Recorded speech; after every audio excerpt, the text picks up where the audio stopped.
আছে marketing, finance, operations. So আপনি তিনটা আলাদা আলাদা সেগমেন্টে পুরো স্লাইড ডেকটাকে ভাগ করতে যাচ্ছেন। ইন দিস কেস সেকশন অনেক কাজে দেয়। উপরে বাম পাশে দেখবেন সেকশন বলে একটি অংশ আছে। সো আমি সেকশনে ক্লিক করলে দেখবেন এখানে অ্যাড সেকশন বলে অপশন আসছে। সো ক্লিক করলাম এবং এখানে আমাদের একটা বক্স উঠে আসলো, সেখানে সেকশনকে নেম করতে বলছে। সো মনে করেন ফার্স্ট সেকশনের নাম দিলে হচ্ছে মার্কেটিং, রিনেম, বুম। এবং খেয়াল করলে দেখবেন যে উপরে বাম পাশে আমাদের কিন্তু একটা মার্কেটিং ট্যাব ওপেন হলো, ওটার আন্ডারে সবগুলো স্লাইড আছে। এখন মনে করেন ফাইন্যান্সের জন্য আমি আলাদা একটা সেগমেন্ট তৈরি করতে যাচ্ছি। সো ফাইন্যান্সের এই স্লাইডটা চুজ করলাম, section, add section, finance. Last of all operation select করলাম, section, add section, operations, enter, done. So আমাদের এখন তিনটা সেগমেন্ট তৈরি হয়ে গেল। আপনি আমাকে ফাইন্যান্স সেকশনে আরেকটা স্লাইড যোগ করতে যাচ্ছেন। সো ফাইন্যান্স সেকশনে সিলেক্ট করলেন, নিউ স্লাইড, ব্ল্যাঙ্ক স্লাইড, তারপর মনে করেন এটার মধ্যে কোনো একটা স্মার্ট আর্ট দিলেন, মনে করেন এটা একটা দিলেন। তারপর মনে করেন অপারেশনসে আপনি নতুন কিছুটা অ্যাড করবেন। সো মনে করেন এখানে একটা চার্ট দিলেন, আপনি এই চার্টটা দিয়ে দিলেন।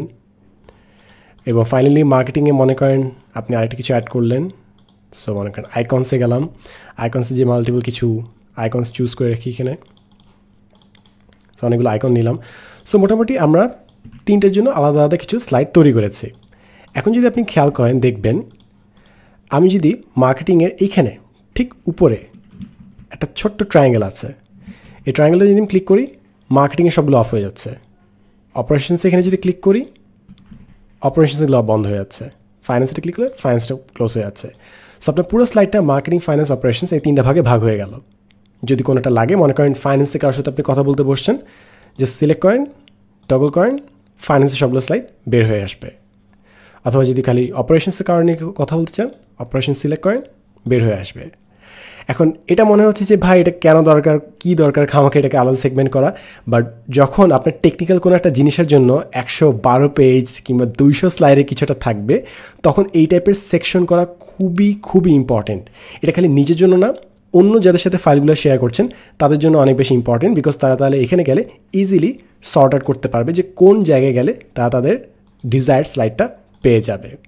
সো হোপফুলি এরপর থেকে আপনার স্লাইডগুলো অনেক বেশি গোছানো থাকবে। And I can't stress this enough.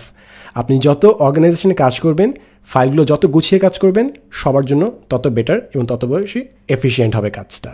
So আজকে থেকে পারলে এই হ্যাবিটটা বিল্ড করেন।